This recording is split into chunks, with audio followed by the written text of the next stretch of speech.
வணக்கம் நண்பர்களே, நம்மள தியேட்டர்ல கதற விட்ட பெத்தி அண்ணன் ஒரு வழியா ஓடிடிக்கு வந்துட்டாரு. நீ வருவேன்னு எனக்கு தெரியும். இவனுக்குலாம் நான் இன்ட்ரோ கொடுத்து டைம் வேஸ்ட் பண்ண விரும்பல. வாங்க ரோஸ்ட்குள்ள போயிருவோம். இந்த படத்தினுடைய ஆரம்பத்துல நம்ம ஸ்போர்ட்ஸ் மினிஸ்டர் வந்து இந்தியா வெறும் 2 மெடல் தான் ஒலிம்பிக்ல வாங்கியிருக்கு, என்னத்தை தாண்டா புடுங்கிட்டு இருக்கீங்கன்னு சொல்லிட்டு கேள்வி கேட்க, அதுக்கு ஒரு அங்கிள் எந்திரிச்சு ஸ்போர்ட்ஸ் எல்லாம் இப்ப போனுக்குள்ள வந்துருச்சு, யாருமே விளையாடுறது இல்லைங்கிற மாதிரி பதில் சொல்றாரு. அதுவும் இல்லாம இந்த ஜெனரேஷன்ல விளையாடுற இன்ட்ரெஸ்ட் எத்தனை பேருக்கு சார் இருக்கு? உன் ஃபேவரட் கேம் என்னன்னு கேட்டா ஒருத்தன் டெம்பிள் ரன்னு சொல்றான். ஏன்டா இந்தியால ஸ்போர்ட்ஸ்க்காக உயிரை கொடுக்கறவன் எத்தனை பேர் இருக்கானுங்க, அவனுங்களெல்லாம் அவமானப்படுத்துற மாதிரி ஒரு டைலாக் வச்சிட்டீங்களா?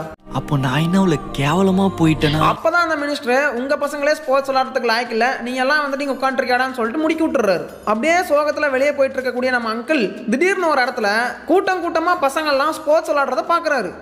என்ன நடக்குதுங்க? நீ தான் நடக்குற.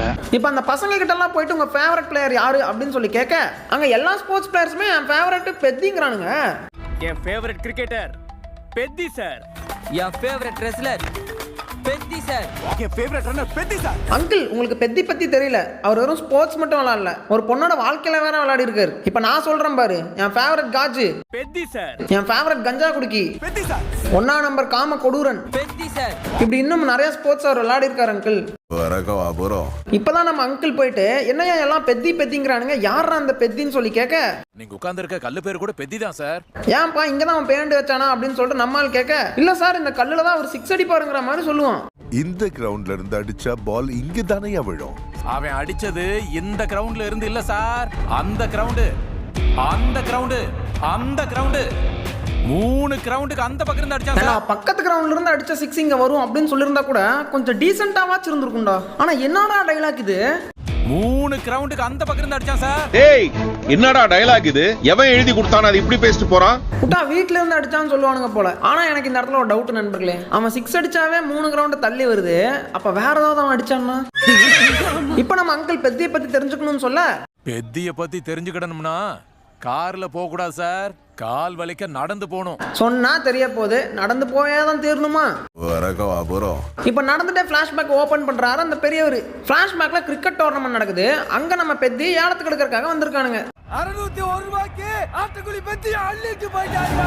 இப்ப இந்த பயமுள்ள 601 ரூபா கொடுத்து ஏலத்துக்கு எடுத்தான்ல, அப்ப பெத்தி அங்கதான் இருக்கணும். ஆனா நம்ம பெத்தி எப்ப தெரியுமா வருவாரு? எல்லா பேட்ஸ்மேனும் அவுட் ஆனதுக்கு அப்புறமா ஆடுறதுக்கு வேற பேட்ஸ்மேன் இல்லங்கிறப்ப அந்த பெத்தி பயப்புல வருவான். அது வரைக்கும் ஏதோ ஒரு மூலையில உட்காந்து கடையை கிண்டிட்டு இருப்பான். நான் வேணா கிண்டி விடட்டுமையா? போல அவனே வர சொல்ல, பெத்தி அவனே தான் வந்து கிண்டணுமாடா, என்னடா லாஜிக் இது? அதாவது ஒரே நேரத்தில் நம்ம பெத்திக்கு கிரவுண்ட்லயும் பில்டப் ஏற்றணுமா, அவன் வேலை செய்யற இடத்துலயுமே பில்டப் ஏற்றணுமா. இப்ப டபுள் பில்டப் போட நம்ம அண்ணன் பெத்தியோட இன்ட்ரோ. எல்லா பேட்ஸ்மேனும் அவுட் ஆன விஷயம் அவனுக்கு எப்படி தெரியும் தெரியல, கரெக்டாக அந்த நேரமாக பார்த்து உள்ள வருவான். அதுவும் பாருங்க, நம்ம பயவுள்ளைக்கு பவுலிங் போட்டப்போ நம்மால் ஃபீல்டிங்லாம் பண்ணியிருக்க மாட்டார், ஸ்ட்ரைட்டாக பேட்டிங் மட்டும் தான் விளையாடுறதுக்கு வருவார். 1990s நம்ம ஆளுங்க இம்பாக்ட் பிளேயர் கான்செப்டை கொண்டு வந்துட்டானுங்க. சரி, இப்போ நம்ம பெட்டி பேட்டிங் பண்ணுறாரு, வெறும் 6 அடிக்கிறாருங்க. வர்ற பாலெல்லாம் 6 மட்டும் தான் அடிப்பாராம். இவன் 6 அடிக்கிறது கூட எனக்கு பிரச்சனை இல்லைங்க, ஆனால் டிஃப்ரெண்ட்டாக நான் மேனரிசம் பண்ணுறேன்ட்டு கண்ட கருமத்தையும் பண்ணிருப்பான் பாருங்க.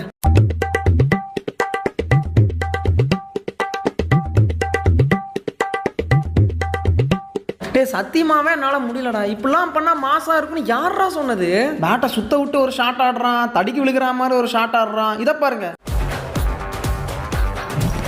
கருமா இது என்ன ரக ஷாட்னே எனக்கு தெரியல.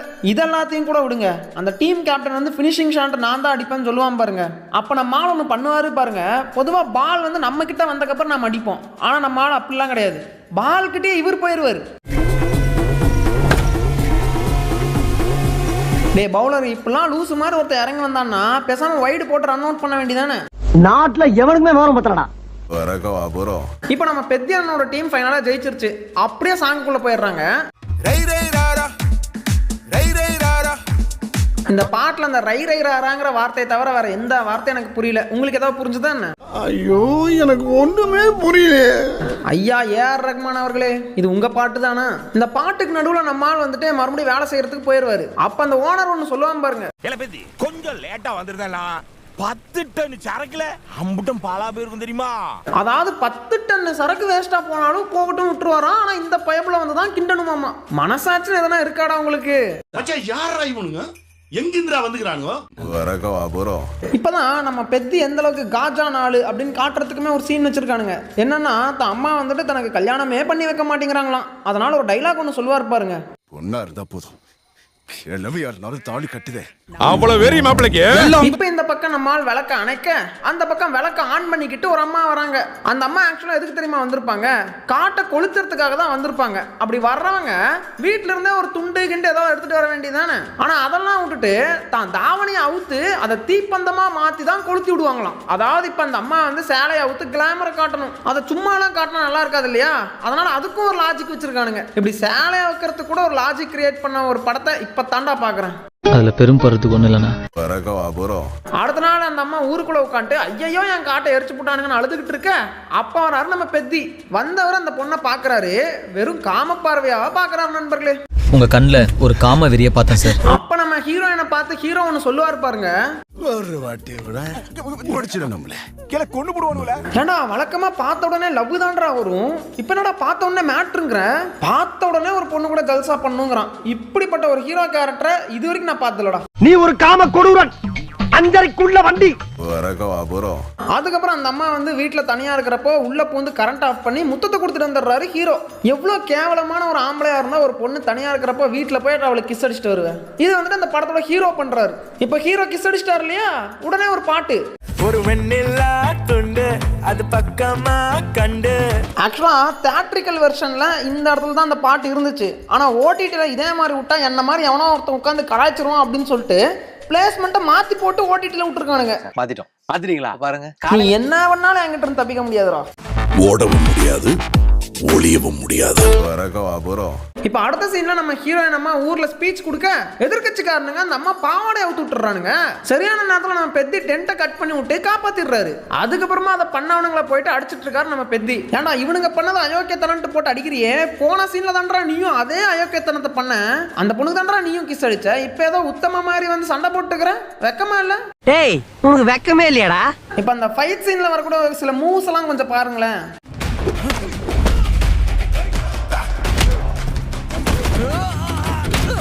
ஏண்டா ஆர்லேயே குட்டிக்காரன் அடிக்கிற மாதிரிலாம் ஃபைட் வச்சிருக்கானுங்க. ஏங்க நார்மலாக ஒரு ஹீரோ 4 பேரை போட்டு அடிச்சா கைத்தட்டல் வரப்போகுது. அதில் என்னடா பவுன்சிங் எஃபெக்ட்லாம் போட்டு இப்படி கொடூரமாக ஃபைட் சீன் எடுத்து வச்சிருக்கீங்க. எல்லாம் நம்ம புஷ்பாவை சொல்லணும், அவனுக்கு ஆரம்பிச்சு விட்டது தான். இப்போ லைனாக எல்லாரும் பண்ணிட்டு இருக்கானுங்க. இதுக்கு இல்லையா சார் ஒரு எண்டு? இதுக்கு இல்லையா சார் ஒரு எண்டு? வரக அப்புறம் அடுத்த சீன்ல பாதி படம் முடிஞ்சதுக்கு அப்புறமா ஒரு புது கேரக்டரை இன்ட்ரோடியூஸ் பண்றாங்க. அது வேற யாரும் இல்ல, நம்ம சிவராஜ்குமார் அவர்கள் தான். அவர் ஒரு மிகப்பெரிய குஸ்தி வீரர். இப்போ வந்துட்டு எல்லாருக்கும் குஸ்தி சொல்லி கொடுத்துட்டு இருக்காரு. அவருடைய சிஷிய ஒருத்தன் குஸ்தி விளையாடி கப்பு ஜெயிச்சுட்டு வரான். ஆனா இருந்தாலுமே நம்ம குருஜிக்கு அவனுடைய ஆட்டம் பிடிக்கல. நம்ம குருஜியை பொறுத்த வரைக்கும் ஜெயிக்கிறத விட அந்த போட்டிக்கு உயிர் கொடுக்கறது தான் முக்கியமா. அப்படின்னா இப்ப வரைக்கும் நம்ம குருஜி ஒருத்தனுக்கு கூட ஒழுங்கா ட்ரைனிங் கொடுக்கல போல. அதனாலதான் அவனுங்க ஆட்டத்துல அவருக்கே சாட்டிஸ்பாக்சன் இல்ல. ஐயோ பாவம், அவரே கன்ஃபியூஸ் ஆயிட்டார். வரக அப்புறம் இப்ப அடுத்த சீன்ல நம்ம பெத்தி பயப்பிள்ளைக்கு எதிரா 2 டீமுமே வேலை பாக்குறானுங்க. அப்போ ஒரு டைலாக் ஒன்று வரும் பாருங்க. கிரிக்கெட்ல 11 பேரை எதிர்த்து ஆடுவாங்கன்னு சொல்லுவாங்கல்ல சார், அன்னைக்கு பெத்தி 21 பேரை எதிர்த்து ஆட வேண்டி வந்துச்சு சார். இந்த வாசகம்லாம் உங்களுக்கு யார் எழுதி தரா? அவங்கள விழுக்கணும். இப்ப அந்த 2 டீமும் சேர்ந்து எப்படியோ நம்ம பெத்தியை தோக்கடிச்சிடுறானுங்க. இருந்தாலும் எல்லாரும் பெத்தி பெத்தின்னு சொல்லிட்டு கத்த அங்க நம்ம குருஜி வந்துடுறாருங்க. இதோ பாருடா, இதுக்கு பேர் தாண்டா ஆட்டத்துக்கு உயிர் கொடுக்கறது அப்படின்னு சொல்லிட்டு நம்ம பெத்தி கிட்ட போயிட்டு ஏன்பா குஸ்தி விளையாட வரியான்னு சொல்லிட்டு கேட்டிருக்காரு. குஸ்தி கத்து கொடுக்க வரியாலே?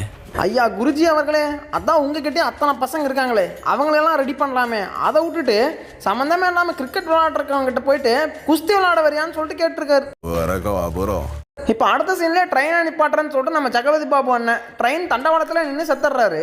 அதனால நம்ம பயப்பிள்ளைங்க தண்டவாளத்தை உடைச்சு தள்ள அவங்களெல்லாம் போலீஸ்காரனுங்க அரெஸ்ட் பண்ணிட்டு போயிட்டு ஒரு இடத்துல அடிக்கிறானுங்க. அப்ப அந்த போலீஸ்காரன் சொல்லுவான், டே உங்களுக்குலாம் அடையாளம் கிடையாதுரா அப்படின்னு சொல்ல நம்ம பெத்தி ஒரு டைலாக் சொல்லுவார் பாருங்க. எனக்கு அடையாளம் இல்லங்காரவங்க சார், நான் பெத்தி சார், எனக்கு அடையாளம் இல்லங்கிலோ. ஆனா அவன் தான் சொல்றான்ல தெரியாது தெரியாதுன்ட்டு. அவங்கிட்ட போயிட்டு நான் அது விளையாடுவேன் இது விளையாடுவேன்னு சொன்னா மட்டும் அவனுக்கு என்ன தெரியவாடா போகுது? அப்பதான் நம்ம ஜெகபதி பாபு அண்ணனா அனாதை போனா அப்படின்னு சொல்லிடுவானுங்க. அதுக்கு அந்த பணத்தை தூக்கிட்டு நம்மால ஒரு குரலை வித்தியை காட்டுவாரு பாருங்க.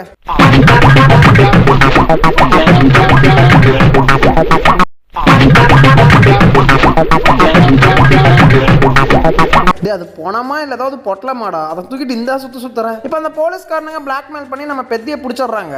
இப்போ அவங்களெல்லாம் ஒரு இடத்துக்கு கூப்பிட்டு போறப்ப நம்மால் மட்டும் பெண் குயின் மாதிரி தனியா ட்ராக் மாதிரி போறாப்ல. ஒருத்த மட்டும் வேற திசையில அடி எடுத்து வச்சான் சார். தெரியுது, நீ மூடு. சரி எங்கடா போறான் இவன் தனியான்னு பார்த்தா நம்ம குருஜி அண்ணங்கிட்ட வந்து குஸ்தி கத்துக்கணும் அப்படின்னு வந்து நிக்கிறாருங்க.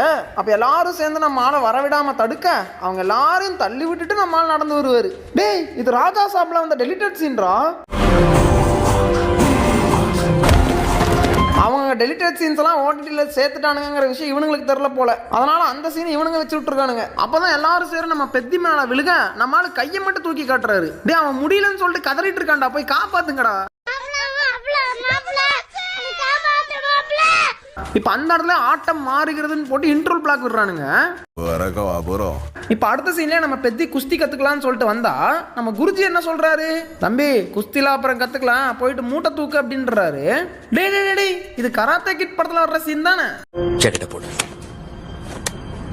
உறுதியா இருக்கும். சரி விடுங்க, இவனுங்க ராஜா சாப்லே கை வச்சிட்டானுங்க, கராத்தே கிட்டு தானே, வச்சுக்கிட்டும். இப்போ இந்த பக்கம் பெத்தி ட்ரைனிங் எடுக்க, அந்த பக்கம் நம்ம ஓனர் பைப்புல பாருங்க. உங்க பெத்தி பாக கிண்டாதனால கல்கத்தா வியாபாரிய ஜாரக்கெல்லாம் உப்பு கறிக்குன்னு திருப்பி அனுப்பி விட்டாவல. டேய் கடாயில கிண்டுறதுல என்னடா ஸ்பெஷாலிட்டி இருக்கு? சரி அவன் அவ்வளவு பவர்ஃபுல்லா கிண்டுறான்னு வச்சுப்போம், அவன் போயிட்டான்னா அந்த இடத்துல 2 பேரை போட்டு கிண்டுனா கூட வேலை முடிஞ்சிருமேடா. சும்மா வாய திறந்தா பெத்தி பெத்தி பெத்தின்ட்டே கிடக்குறானுங்க. இப்ப அடுத்த சீன்ல நம்ம ஹீரோயின் அம்மா நம்ம குஸ்தி போடுற இடத்துல நைட்டோட நைட்டா செவிரேறி குதிச்சு வந்து பெட்டியை எழுப்புறாங்க. டேய் இந்த அம்மா எதுக்குறா இந்நேரத்துக்கு இங்க வந்திருக்காங்கன்னு சொல்லிட்டு யோசிச்சா தேங்க்ஸ் சொல்ல வந்தாங்களாம். தேங்க்ஸ் சொல்லிட்டு போலாம்னு வந்தேன். ஏமா யாராச்சும் தேங்க்ஸ் சொல்றதுக்காக நடுஜாமத்துல வருவாங்களா? அதுவும் செவிரேறி குதிச்சு தான் வருவாங்க இந்த அம்மா. இப்ப செகண்ட் ஹாஃப்ல ஹீரோயினுக்கு ரோல் சுத்தமா கிடையாது. இப்படி கண்டாமேனுக்கு ஏதோ ஒரு சீனை வச்சு அந்த அம்மா உள்ள கொண்டு வந்திருக்கானுங்க. இப்ப அந்த அம்மா சொல்றாங்க, எனக்கு ஒருத்த முத்தத்தை கொடுத்துட்டு போயிட்டான், அவன் யாருன்னு கண்டுபிடின்னு சொல்ல அப்ப ஸ்லிப் ஆகி விழுகிறப்ப நம்ம ஹீரோ பிடிச்சிடுறாரு. இப்ப அந்த அம்மா நம்ம ஹீரோவை தடவியே கண்டுபிடிக்கிறாங்க, இவர் தான் முத்தம் கொடுத்தாருன்னு. அவன் கையும் ஓ கை மாதிரி கட்டு மஸ்தா தான் இருக்கும், நெஞ்சும் ஓ நெஞ்சு மாதிரி அகலமா விரிஞ்சிருக்கும். ஏன்டா முத்தம் கொடுத்தேன் அப்படின்னு சொல்லி கேட்டா, ஒருத்தன் காதலிக்கேன்னு பூவை கொடுத்து சொல்லுவா, ஒருத்தன் கடிதம் கொடுத்து சொல்லுவா, ஒருத்தன் பரிசு கொடுத்து சொல்லுவா. இந்த பெத்தி பயலுக்கு முத்தம் கொடுத்தாதான் காதல். ஏன்டா உனக்கு காதல சொல்ல தெரியலன்னா வேற எவனாவது கிட்ட சொல்லலாம். ஆனா நம்மளால முத்தம் கொடுத்தா காதல சொல்லுவாராம், அதுவும் லிப்லாம் கடிச்சுதான் காதல சொல்லுவாராம். ஏன்டா காட்டு எருமை, நீ அம்மாவை இங்க புடிச்சா தூக்குவியா? இப்ப பதிலுக்கு அந்த அம்மாவும் முத்தம் கொடுக்குதுங்க. ஏங்க ஒரு அயோக்கிய பயப்புல ஒரு பொண்ணு கிட்ட தப்பா நடந்துக்கிட்டா செருப்பை கழட்டி அடிக்கணுமா இல்லையா? ஆனா இங்க பாருங்க பதிலுக்கு இந்த அம்மாவும் முத்தம் கொடுக்குது. Very good. ஒண்ணு நான் இப்படி தான் இருக்கணும். பாத்தியா பாத்தியா தொட்டதுக்கு என்ன பண்ணா பாத்தியா, அப்புறம் என்ன பண்ணி இருக்கணும்? இதுல கொடுமை என்னன்னா நம்ம ஏஆர் ரஹ்மான் அவர்களே அந்த இடத்துல எமோஷனல் பீஜம் போட வச்சானுங்க பாருங்க. கல்யாணம் பண்ணிக்கிறது என்ன சொல்லுதாச்சு அம்மா. என்ன கொடுமை சரவணன். ஆனா ஒன்றா என் வாழ்க்கையிலேயே என் தலைவர் ரகுமான் சாரை வந்துட்டு நான் ட்ரோல் பண்ணதே கிடையாது. ஆனா அதையவே பண்ண வச்சிட்டானுங்க, நாசமா போயிருவீங்கடா. இப்ப அடுத்த சீன்ல ஒரு குஸ்தி டோர்னமெண்ட் நடக்குது. அப்ப நம்ம குருஜி வழக்கமான சிஷனை இறக்கி விடாம நம்ம பெத்தி இறக்கி விடுறாரு. இரு இது சார்பட்டா பரம்பரையில வர்ற சீன் தானே. நீலவா கபிலவா. அப்ப எதிரில் இருக்கிறவன் நம்ம பெத்திய கலாய்க்க முடிஞ்சா 2 பேரா வாங்கடா அப்படின்னு பெத்தி சவால் விடுறான். அதனால பெத்தி கூட சண்டை போட 2 பேர் வரானுங்க. இவ்வளவு நேரம் கதை சொல்றவன் தான் பில்டப் பண்ணிட்டு இருப்பான். ஆனா இந்த சீன் வந்த உடனே கதை கேட்கறவனே பில்டப் பண்றக்க ஆரம்பிச்சிருவாங்க. கிரிக்கெட்டையும் குஸ்தியையும் மிக்ஸ் பண்ணி ஆடினானா? ஏன்டா எப்படா ஒருத்தன் கிரிக்கெட்டையும் குஸ்தியையும் மிக்ஸ் பண்ணி ஆட முடியும்? இப்போ கிரிக்கெட்டையும் ஹாக்கியையும் மிக்ஸ் பண்ணுறானுங்க அப்படின்னா கிரிக்கெட்லேயும் பேட்டு பால் இருக்குது, ஹாக்கிலையும் பேட்டு பால் இருக்குது, அதனால் அப்படி விளாடுறான் அப்படின்னு சொல்லலாம். இல்லையா இந்த குஸ்தியையும் பாக்ஸிங்கையும் ஒருத்தன் மிக்ஸ் பண்ணி ஆடுறான் அப்படின்னா அது ஒரு லாஜிக்கலாக இருக்கும், ஏன்னா ரெண்டுமே ஃபைட்டிங் கேம்ஸ். ஆனால் எந்த ஆங்கிள் இருந்து பார்த்தாலுமே கிரிக்கெட்டையும் குஸ்தியும் எப்படா ஒருத்தன் மிக்ஸ் பண்ணி ஆடுவான்? அதுவும் அந்த 2 ஸ்போர்ட்ஸை மிக்ஸ் பண்ணி ஆடுற மாதிரி கிராஃபிக்ஸ்லாம் வேறு பண்ணி வச்சிருப்பானுங்க பாருங்க.